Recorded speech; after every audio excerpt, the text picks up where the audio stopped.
अस्पृश्यता सबसे बड़ा कलंक बाबा साहब मानते थे। उन्होंने भारत में बचपन से सामाजिक जीवन में और विद्यार्थी जीवन में जो भेदभाव का सामना उनको करना पड़ा, भेदभाव सहना पड़ा, भेदभाव के कारण तिरस्कार सहना पड़ा, वह कट अनुभव बाबा साहब को था। बाबा साहब जब डॉक्टर भीमराव अंबेडकर जब अमेरिका शिक्षा ग्रहण करने जाते हैं तो वहाँ पर देखते हैं कि जाति का महत्व नहीं है, यहाँ पर योग्यता को महत्व दिया जाता है। अमेरिका के बाद जब इंग्लैंड शिक्षा ग्रहण करने जाते हैं तो वहाँ पर भी यही चीज़ पाते हैं कि यहाँ पर योग्यता को महत्व है, ना कि जाति को। जब वापस शिक्षा ग्रहण करके, और ऐसी वैसी शिक्षा नहीं, उस शिक्षा को ग्रहण किया जो भारत में किसी के पास नहीं थी। अगर ये कहें भारत में नहीं, उस समय के विश्व के सबसे बड़े विद्वान थे तो इसमें कोई अतिशयोक्ति नहीं है। और जब भारत लौटकर आते हैं और संविदा के मुताबिक उनको राजा बड़ौदा के यहाँ सैन्य सचिव नियुक्त किया जाता है, लेकिन उनके रहने की व्यवस्था नहीं होती है। उनको जातीय आधार पर दुनिया के सबसे बड़े योग्य व्यक्ति को अस्पृश्यता के आधार पर अपमानित किया जाता है। जिस होटल में रहते हैं वहां होटल खाली करना पड़ जाता है। तो ये अपमान अस्पृश्यता के कारण ही हुआ। जबकि सवर्ण में ब्राह्मण जाति सर्वश्रेष्ठता के कारण वो बिल्कुल पढ़ा लिखा ना हो, लेकिन फिर भी सम्मान पाने का पात्र है। और अस्पृश्य कितना भी योग्य हो, वो सम्मान नहीं, वो तिरस्कार पाने का ही हकदार है। ये भारत की और हिंदुओं की संस्कृति थी, और थी नहीं, आज भी है। जिस समय बाबा साहब यहाँ आकर के, बाहर जाकर के जो अध्ययन करते हैं तो लिखते हैं कि रोम के जो गुलाम हैं वो भी इतने दुर्भाग्यशाली नहीं हैं। वो जब गुलामी से मुक्त होते हैं तो वो अपने अधिकार प्राप्त कर लेते हैं, लेकिन भारत का अस्पृश्य जन्म से मृत्यु तक अस्पृश्य ही रहेगा, उसके मुक्ति का कोई रास्ता नहीं है। हिंदू धर्म में धार्मिक बंधनों के कारण वो धनोपार्जन नहीं कर सकता है, उसका विकास के रास्ते सभी बंद कर दिए गए हैं। और बाबा साहब कहते हैं कि जब जब अधिकार छीने गए हैं और वापस पाने के लिए संघर्ष करना पड़ा हो, चाहे फ्रांस का उच्च वर्ग ने जब निम्न वर्ग के अधिकार छीन लिए थे, निम्न वर्ग अपने अधिकार पाने के लिए वहाँ पर संघर्ष किया था तो कत्लेआम हुआ था। और एक उदाहरण और देते हैं बाबा साहब, अमेरिका में नीग्रो जाति के लोगों को गुलामी से मुक्त कराने के लिए अमेरिका में 6 साल 6 ईयर गृह युद्ध चला था। कितने साल? 6 साल गृह युद्ध। कहाँ पे? अमेरिका में। तब निग्रो को मुक्ति मिली थी। बाबा साहब कहते हैं कि भारत का जो अस्पृश्य है उसके साथ कोई भी अन्याय होता रहे, वो अन्याय को बर्दाश्त करते करते इतना आदी हो गया है कि उसे लगता नहीं कि उसके साथ अन्याय हो रहा है। इसलिए बाबा साहब कहते हैं कि अन्याय को बर्दाश्त करना भी एक जुर्म है।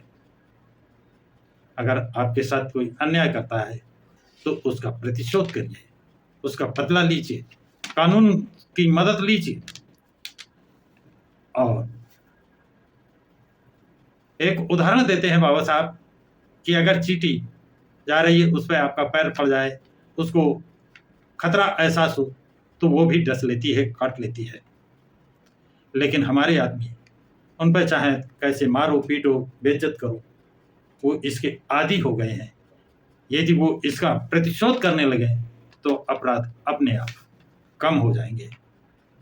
बाबा साहब इतना ही नहीं, बाबा साहब 1926 में कहते हैं कि मैं मन और बुद्धि से ब्राह्मणों की गुलामी से मुक्त हो चुका हूँ। ये बात उन्होंने 1926 में कहा था।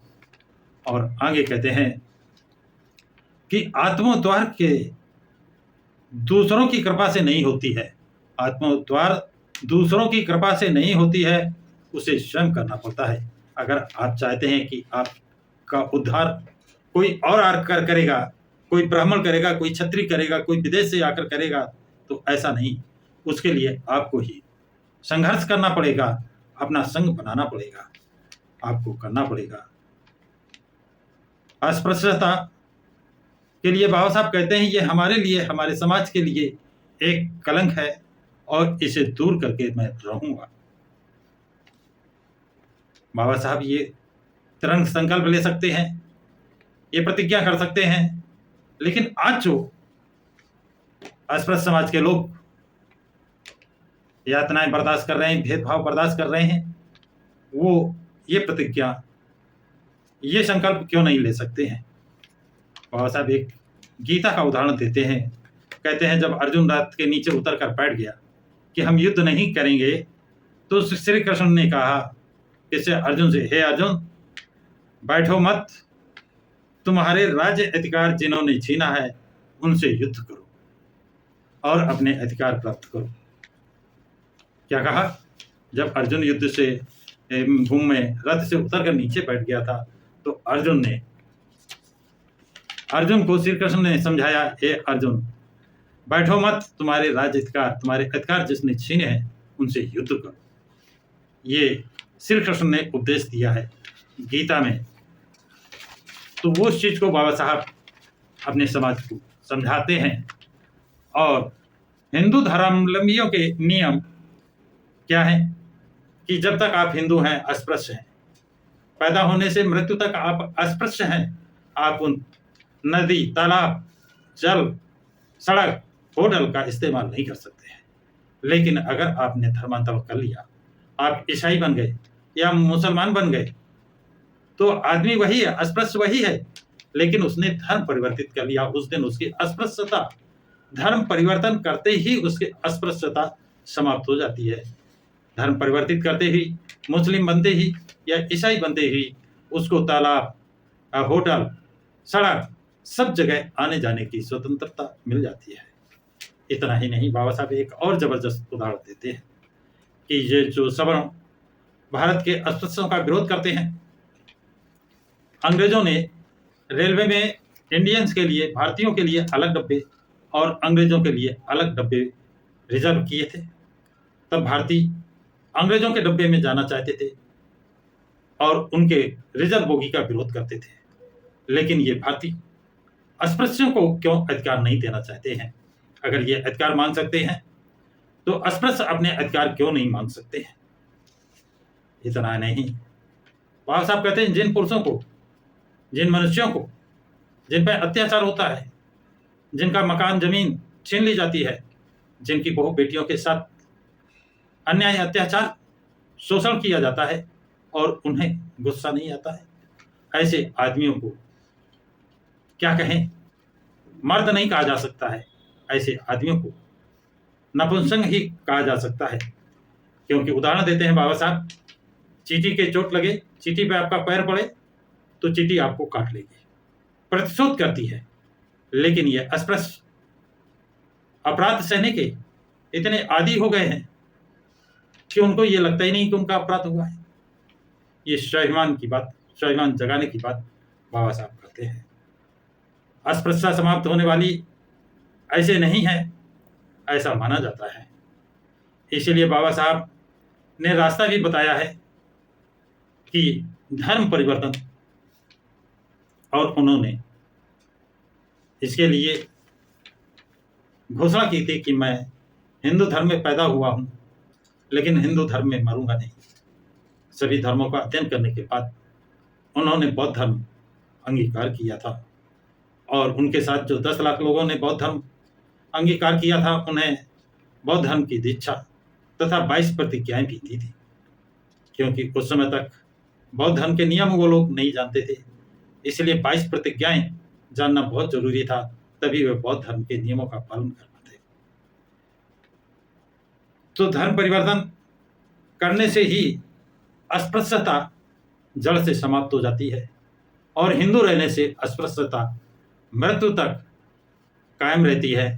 तो इससे सस्ता और अच्छा उपाय कोई और नजर नहीं आता है। तो साथियों, एक ही रास्ता बाबा साहब ने बताया है, अस्पृश्यता से मुक्ति के लिए आपको धर्म परिवर्तन करिए।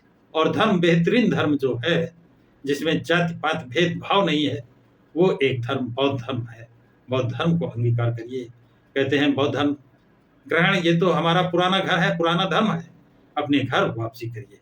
तो साथियों, ये जानकारी आप लोगों को कैसी लगी कमेंट बॉक्स में जरूर लिखें तथा इस वीडियो को लाइक और शेयर करें। प्रकाश की राह चैनल को सब्सक्राइब जरूर करें, जिससे आने वाले वीडियो की अपडेट आपको प्राथमिकता पर मिल सके।